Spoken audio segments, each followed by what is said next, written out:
Tasya dari Jawa Timur. Halo Tasya. Nah jadi pengalaman horor ini dialami oleh Tasya dan juga adiknya pada tahun 2022 kemarin Wak. Sekilas informasi tentang Tasya, dia ini adalah anak pertama dari 2 bersaudara. Ayahnya bernama Pak Zuhdi, ibunya namanya Bu Dita. Terus dia punya adik perempuan namanya Alma ya. Nah kisah ini bermula ketika Alma sang adik ini ingin melanjutkan pendidikan di sebuah sekolah yang mewajibkan muridnya untuk tinggal di asrama Wak. Keinginan itu awalnya nggak disetujui sama orang tuanya si Tasya dan juga Alma, karena menurut mereka Alma ini belum siap sekolah di asrama yang mengharuskannya untuk jarang pulang ke rumah, tinggal di asrama ya kan. Tapi meskipun kurang didukung, Alma berusaha untuk meyakinkan orang tuanya kalau semuanya akan baik-baik saja.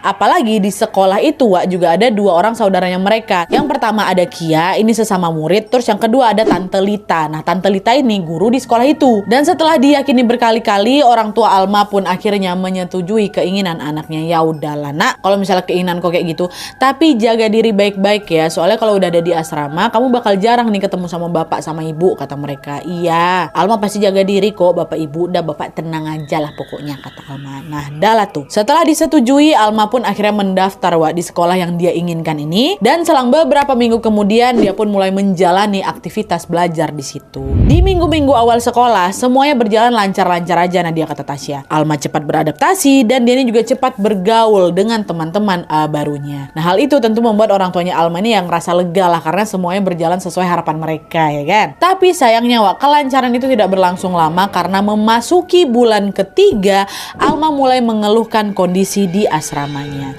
Ceritanya waktu itu Alma ini tiba-tiba nelpon Tasya, nelpon kakaknya lewat HP milik salah satu gurunya. Nah by the way Wak, selama sekolah di sana Alma nggak boleh bawa HP ya. Jadi kalau misalnya dia mau ngabarin keluarga harus pakai HP guru. Nah di telepon itu Alma bilang kalau dia pengen berhenti sekolah. Nah gara-gara dia dikucilkan sama kawan-kawannya. Nah dengar itu Tasya nanya, loh kenapa kok bisa kayak gitu? Emangnya kamu buat salah apa sama mereka? Kata Tasya, enggak mbak, aku tuh nggak pernah buat salah loh sama mereka. Mereka yang tiba-tiba musuhin aku, ngejauhin aku. Aku nggak tahu alasannya kenapa. Aku juga nggak tahu salahku di mana. Ya udahlah dek, namanya juga tinggal di asrama, pasti akan ada aja gesekan sesama teman. Udahlah kamu sabar-sabarin aja lah. Dulu kan minggu depan ibu sama bapak jadwalnya mau ngejengukin kamu, kata Tasya kan. Iya sih mbak, katanya udah pokoknya kamu sabar-sabarin aja lah dulu. Kalau kamu butuh apa-apa kabarin mbak ya. Iya mbak, makasih ya mbak, kata Alma kayak gitu. Nah setelah dia puas mengobrol dan juga berkeluh kesah sama kakaknya, Alma pun akhirnya mengakhiri telepon itu. Nah setelah telepon itu ditutup, Tasya langsung hubungin orang tuanya dan ngabari kondisi Alma di sekolah. Pokoknya apa yang diceritain sama si Alma tadi diceritakan juga sama Tasya ke orang tuanya. Ma tadi Alma cerita gini, kata si Tasya. Nah khawatir terjadi hal yang tidak diinginkan, nggak jadi nunggu minggu depan Wak. Besok harinya langsung Pak Zuhdi sama Bu Dita, orang tuanya si Alma ini langsung pergi ngejenguk